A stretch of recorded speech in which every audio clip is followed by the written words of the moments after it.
I'm your host, Tia Carol Jones. I'm here today with Andre and Frances Guichard. The Guichards are the co-owners of Gallery Guichard. Welcome to the show. Hi. Hi. Thank you for having us. Thank you for being here. Tell us a little bit about yourselves. Well, I'll let you go first. Well, I'm Frances Guichard, artist, collector, curator, and co-owner of Gallery Guichard. Have been painting now for almost 17 years, inspired by my husband Andre to really delve into my talent, and I've been selling ever since. But also, we are also owners of the Bronzeville Art District. The Bronzeville Artist Lofts, and the Building Community Foundation, and Guichard Project. So we have a lot of business, and we're always constantly busy.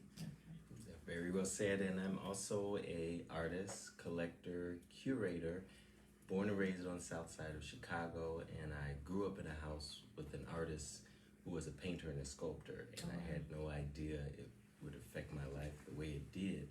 But lo and behold, after graduating from college, I was really just looking for a way to decorate my new home.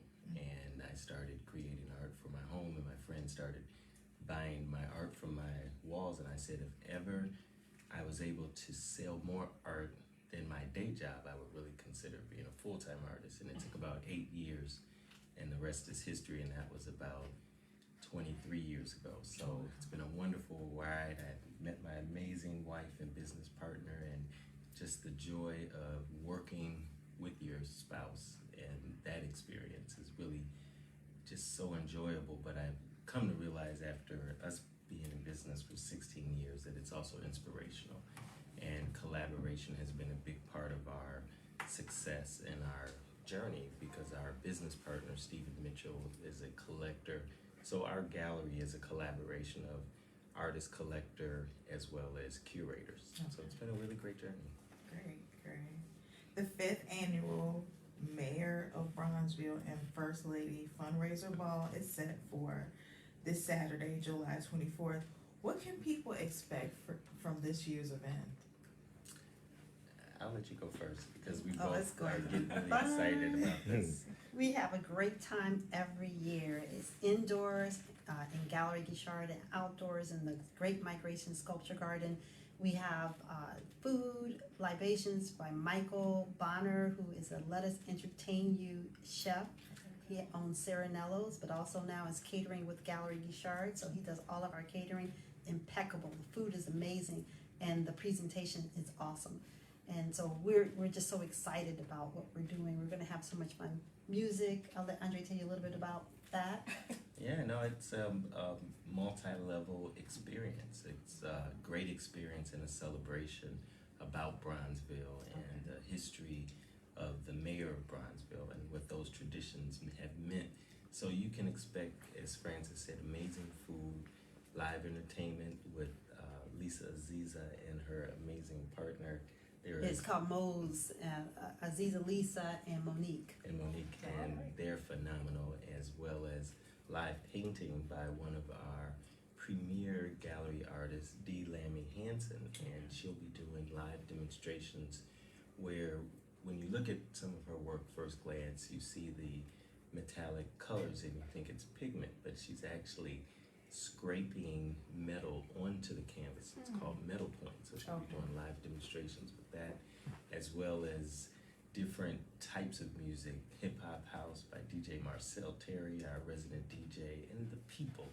I can tell you that, part of our motivation was we really wanted to be the change that we wanted to see in Bronzeville. So using the mayor of Bronzeville as a platform for philanthropy is part of that. We want to see change, and through this journey we've learned about so many great nonprofits in the community that help young people. So that's our spirit and our mission, and that's what we'll be doing again this weekend. Yes, we've worked with some amazing nonprofits, and this year we're donating to the Love Institute with Cosette Wilborn, and she's an amazing young lady who is really working with young people who have issues in the within themselves and need that support. They may have been in the prison system, or they may have had homelessness, but whatever their plight has been, she's able to take them, mentor them, and then turn them into, people who are able to be part of the community and responsible. And she also helps them learn an entrepreneurship, business, where she works with the youth to create wreaths that are created for the holiday season, and they are used up and down 47th Street. You'll be able to see them on King Drive. They're beautiful, and they understand the business around creating a product and selling it to the market. It's really been a great opportunity to just, work with nonprofits. Last year we worked with the Bronzeville, Friends of Bronzeville, and Equality Should Be Normal. Oh, okay. Prior to that, we worked with Excess Tennis. We've also worked with Dunamis Advocates, teenagers that are in the pageantry.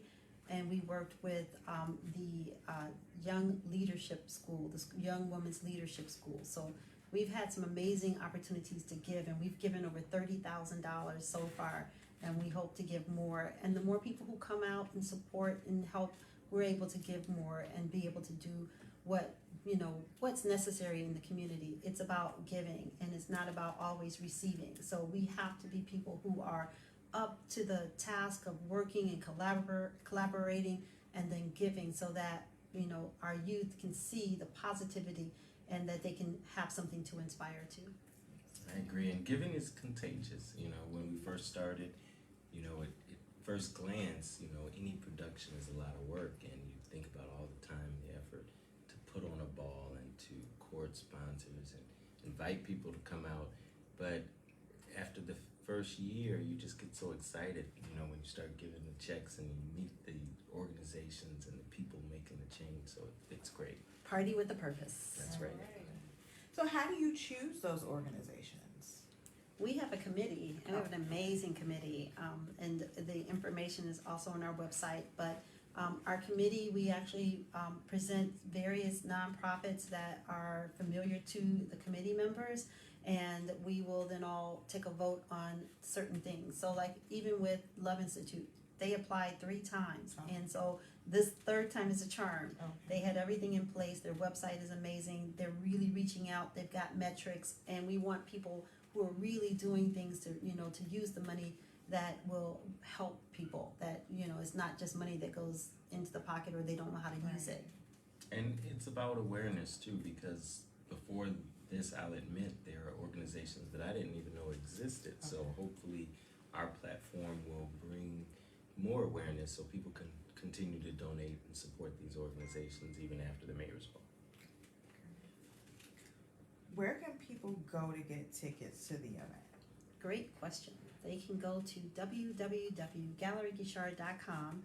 On there's a link that will take you to Eventbrite. So you can also look up Gallery Guichard on Eventbrite, and you will find the tickets to the Mayor's Ball. The Bronzeville Mayor of Bronzeville Ball and First Lady Ball. I just want to say it right because it's not the Mayor's Ball. It is Bronzeville's Mayor's Ball, because there's a significance to the Bronzeville mayor that is historic. Okay. Can you talk a little bit about that history? Sure. In the early 1900s, Jimmy Gentry was a newspaper. He worked for the newspaper. He was an anchor, and I think it's called an anchor, right? The newspaper. However, he was thought of an idea because we were more bronze instead of black, because they used to call it the black belt, more of a derogatory term. He wanted us to be more, beautiful and feel good about ourselves. So it was about bronze beauties. So he had a beauty pageant, the Bronze Beauties of Bronzeville. And then he decided to turn that into the name Bronzeville, which would have been for the mayor of Bronzeville. And he tried to sell this through the Bee newspaper, but it didn't work. It worked when he went to the Chicago Defender and worked with Robert Sinstack Abbott, and it took off from there. So from that point, it became Bronzeville, and the mayor of Bronzeville, and the mayor of Bronzeville. I'll let you tell a little story about that, because the mayor of Bronzeville was more of a voting situation. Right, and the significance of our proximity, the sacred ground that we stand on where we are located with the Bronzeville Artist Loft, which used to be the Ben Franklin store, which was the first African-American department store.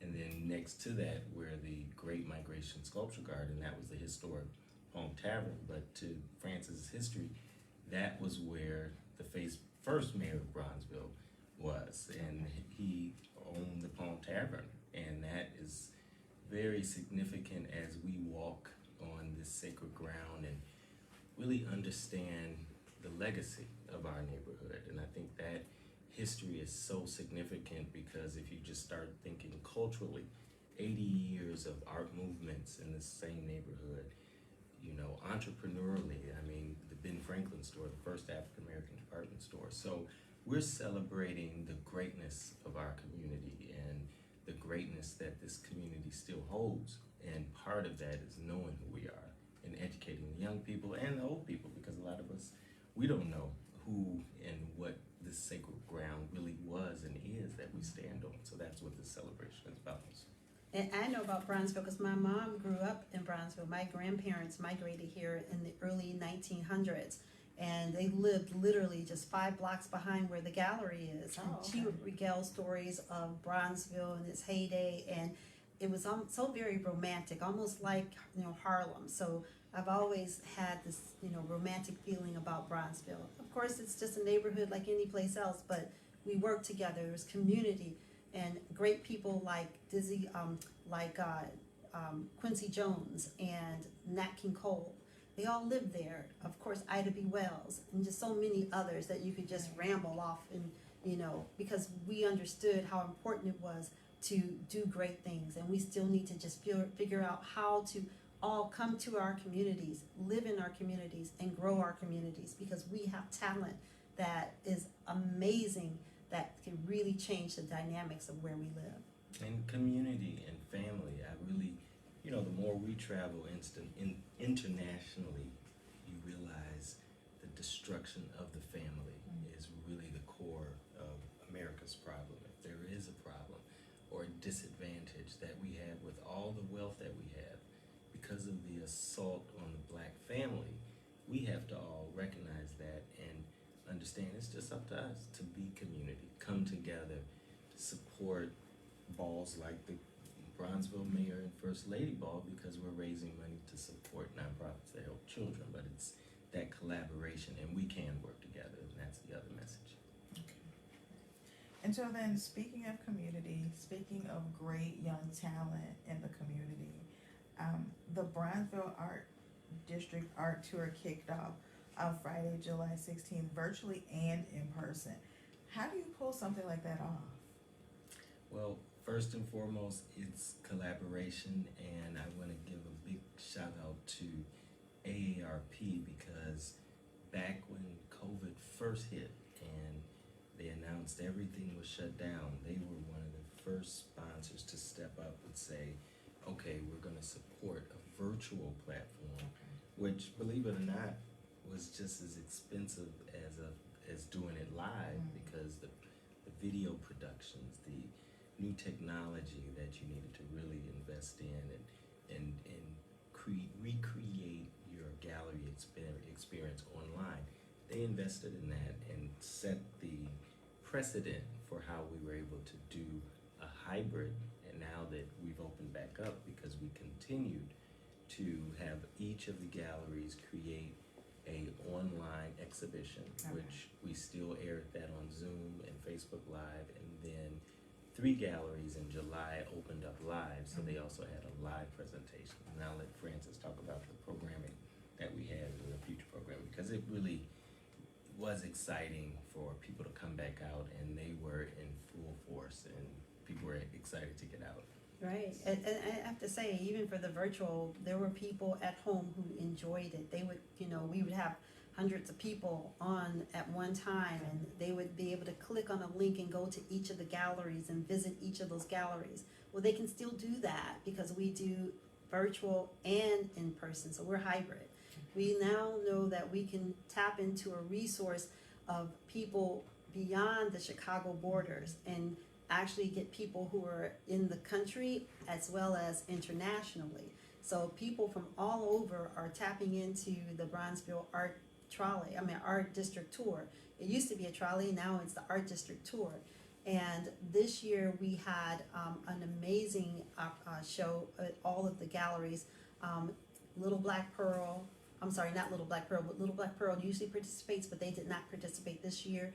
But Blanc Gallery, Fay African Art Gallery, and let me just go back. Blanc Gallery is on 46 and King Drive, and you can, go into their website. If you go to the Bronzeville Art District, you'll be able to find information about each of the galleries. It will take you to their websites, and it has information about each of the galleries and each of the programs. But we also have Fay African Art on 43rd, right off of Ellis. We have the Bronzeville Artist Loft, which is above Gallery Guichard, and you have Gallery Guichard, and both are located at 436 East 47th Street. And then you have the Southside Community Arts Center on 38th and Michigan. So all of them are activated. Either they will be virtually or in person or both. Okay. And I think this year everybody was virtual, and there were only a few, like Gallery Guichard, Blanc Gallery, and Fay African Art were in person as well as virtual. As an art gallery, how were you able to pivot during the COVID-19 pandemic? You talked about some of the virtual and hybrid programs. What else were you doing? So for Gallery Guichard, as they say, sometimes lemons are the necessity for invention to happen, and we were really able to turn lemons into lemonade, because prior to COVID, our business was a people business, and we were blessed to, with the trolley tour, that September 2019, there were actually 4,500 people on 47 waiting to board the trolley and start the tour. So the excitement and the growth over the 15 years, you could see it, it was palatable, and it was alive. We had moved, and we still are, the largest African American art district in the whole country, which says a lot about Chicago being the capital of culture in the country. And when that moment happened, our team, we kind of really started just looking at what is out there in that moment in time. And what was out there in that moment was the way you connected with art and culture was very static. It was two-dimensional slideshow technology, and it was really a reminder of why people didn't buy art online. But that was what was happening, and I kind of thought, well, man, this isn't gonna work. And I remember there was a customer from the north side who was investing in real estate in Bronzeville, came in and he really just said, I want to get some good deals on some art, because after today, nobody's going to buy art anymore. And nobody's going to buy art for at least a year to 2 years. And I was really kind of blown away with it, because, they were on the news saying 2 months, a month and a half, this is, what we were looking at. And it struck me that we really needed to do something. So we started looking at other technology, and there was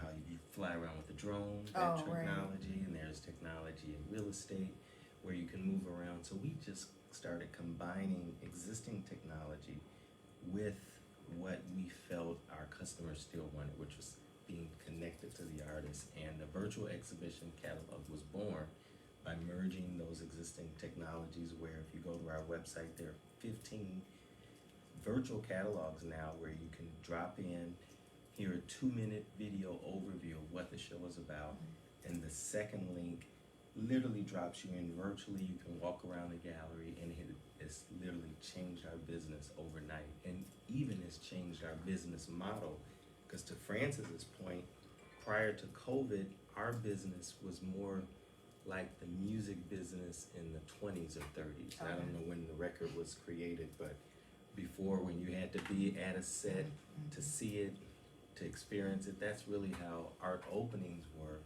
If you weren't there that opening day when everything was pristine and nothing was sold, you kind of missed it. Then you had a 30-day window to come and see that exhibit wherever it was, whether it's in Chicago, we traveled to Miami or DC. So it was always regional. But Okay. now with this virtual catalog, you can drop in, we can send that link to all of our customers around the country. So now it opened up shows nationally to people who normally would only see it if they were in Chicago. And it maintains itself. And last but not least, the Metropolitan Museum of New York saw this technology and were so impressed that they asked if they could archive all of our catalogs in the Met, which is the largest archiver of contemporary art in the world, which That's is amazing. great for our African American artists and artists of color. So we were able to make lemonade out of lemons, and you know it's always about how you respond to adversity, and you can respond negatively, you can crawl up under a rock and cry, but we actually decided that we were going to figure out how to make this work because this is our livelihood, and we're entrepreneurs. We have to pay the bills because even though they may have slowed on some of the things that you had to pay, we had to pay our bills. So how do you stay alive when something like this happens? And for anybody, I would encourage them to stop, take a deep breath, and relax, and then think through it so that you can survive. And it was really good for us because we were able to reach beyond, again, the borders of Chicago and then reach national and international collectors. And people were very excited about, the virtual because they were looking for art. Everybody was looking for something to make them feel good. And you had art as wellness and, health. And they purchased art to really change and uplift their demeanor. And then also, people were using Zoom technology. So they had the images behind them, everybody on CNN or, one of those stations, they were showcasing their art behind them. And so, we were able to assist with that, and we ship nationally as well. So we don't just, service Chicago. We are able to ship nationally and internationally, which is good. And Frances said something really interesting that really, as she was saying it, it hit me because prior to COVID, everyone said our business was a luxury good business, Okay. which it was because prior to COVID, people thought about our products when they bought a house or they were redecorating, so it was more for the aesthetics. So we really did go from a luxury product to almost a wellness product.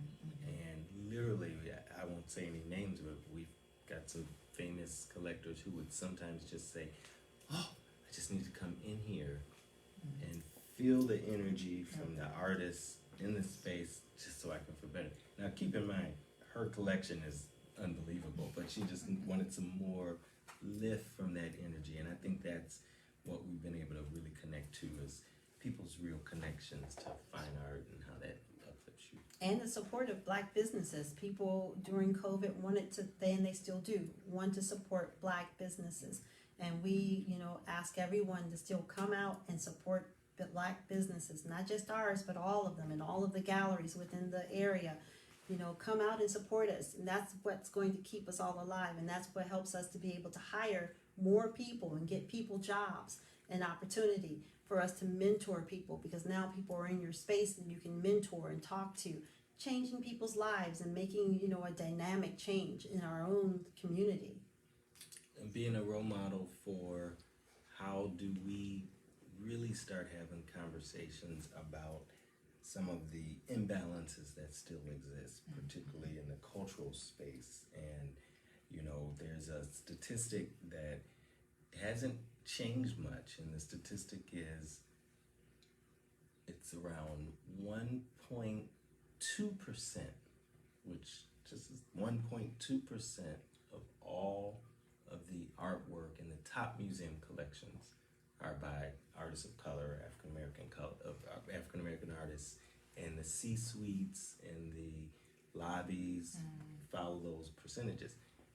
20 years ago, it was 0.6%.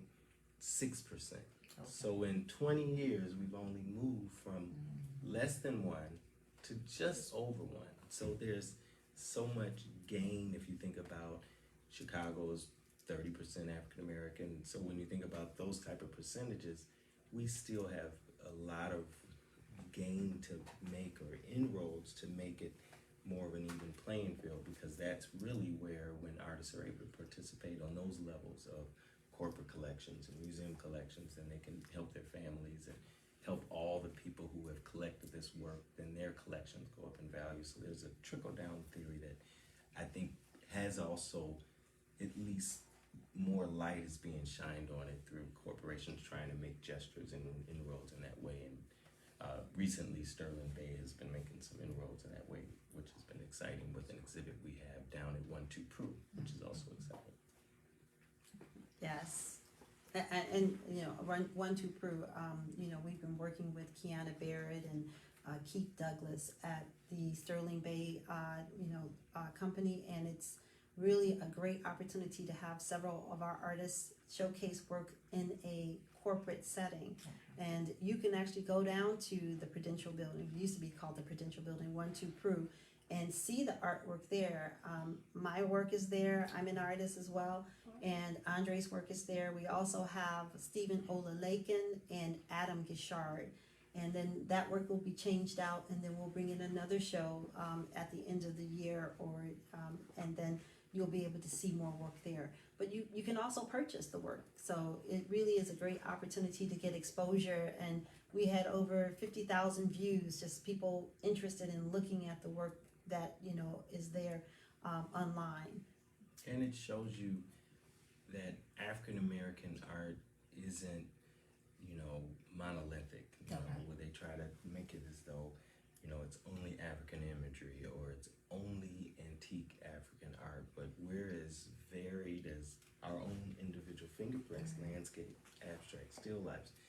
And other than the marketing around this exhibit, if you went in there, you wouldn't know it's a artist of color, other than it's just an amazing piece. And actually, the response from the work that was there previously has been just amazing. You know, and then to find out that it's an example of the kind of quality and work that we do as a community is really what makes us proud. The next tour is Friday, August 20th. What can people expect from that tour? So again, we're going to have a great time. People can come out and go from gallery to gallery.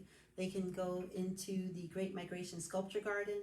We have the Culture Coach and our Cultural Quilt programming, where we have entertainment outdoors. Like last month we had Aziza Lisa performing out in the garden. And so we'll have another performance outside in the garden with music. We'll have the DJ, we'll have amazing art, a new exhibition so people can see work, because our work changes all the time. And then if you go to any of the other galleries, they will have new exhibits up as well. And they also have usually, you know, food and libation sometimes, and then we will also have it virtual. So it will be a fun time, I guarantee you. And it's a great time for the entire family on this art tour. Everyone can come out, from the children to the adults, and it's important to make sure you pass this information down from generation to generation. We need to know our culture, we need to know our history, we need to embrace the arts and teach young people how to enjoy and love the arts, how to visit a gallery and how to visit a museum without touching the art. You know, just looking at the label information to get the title, the medium, and understanding how these things were made, and maybe even meeting an artist or two. So it's going to be a lot of fun. And the education is amazing, but you know, I really want to speak to something that Chicago is one of those cities that it's so easy to not appreciate what's here. And whether it's our landscape, our downtown, but our culture in Bronzeville in particular, and I'll speak to international exhibitions like Art Basel in Miami, where you have maybe 100 galleries from across the world and different artists in each of those galleries. So you get an experience to see a lot of culture. We have in this city 5 different fingerprints of galleries that represent different types of artists and expressions. And then within each month, you have a different show of different artists of the African diaspora. You would usually have to pay a lot of money to travel to a place to get exposed to that much collective art or spend a lot of money to, have someone teach you, we have this available to us. And these are our diamonds in the rough that are appreciated in value at a rapid rate that, because we're not educated, sometimes we miss those values that are right in front of us. So this is here for us to learn. It's free. You don't have to pay anything. It's a perfect date night. And most importantly, it's celebrating a rich history that's been going on culturally in the Bronzeville community for 80 years. And it's also an opportunity for all of our Black entrepreneurs and businesses to purchase artwork, support the artists, and then get art in their spaces as well. We shouldn't just wait for it to go outside our community. We need to purchase our art and then hold on to it, pass it down from generation to generation. Pass on wealth and culture. That's right. See art, love art, buy art, live with original art. I mean, it is, if you haven't done it, it's almost as good as having a kid if you've never had children. Before we wrap up, is there anything else that you'd like to add? I would like to add, make sure you go to our websites, www.bronzevilleartdistrict.com, and for us, www.galleryguichard.com. And then for the other galleries, you will be able to find all the information on our website, again, at www.bronzevilleartdistrict.com. And I would just like to add to take a chance to do something different. A lot of times we're creatures of habit where, I skate every Saturday or I go stepping every Thursday, right? Whatever it is that we're used to doing, we kind of get locked in that space. But I would invite you to come into a space where it's different from a normal bar. It's people who are learning about culture, and they're people from color from all parts of the world that look like us, and it helps us to celebrate us. So take a chance to learn about your culture and educate yourself about something that's very important. Great. And get your mayor's ball, your Mayor of Bronzeville ball and First Lady ball tickets. I have to say that correctly, because they're running out quickly, and we are going to have a great time. We're asking everyone who is not vaccinated to keep their mask on, wear your mask. If you are vaccinated, bring your cards and we will give you a wristband. It's your choice to take your mask off, but we want people to be safe, and we have hand sanitizer. We are asking people to still social distance and just do the right thing, because it's so important for us to be healthy and to enjoy life. We cannot wait. Life is happening right now. Enjoy it. Party with a purpose. Party Go with a Bronzeville. purpose. Go Bronzeville. Great. Thank you. Remember to make plans to join us again next week for Conversations with the Citizen, the place where real news can be heard.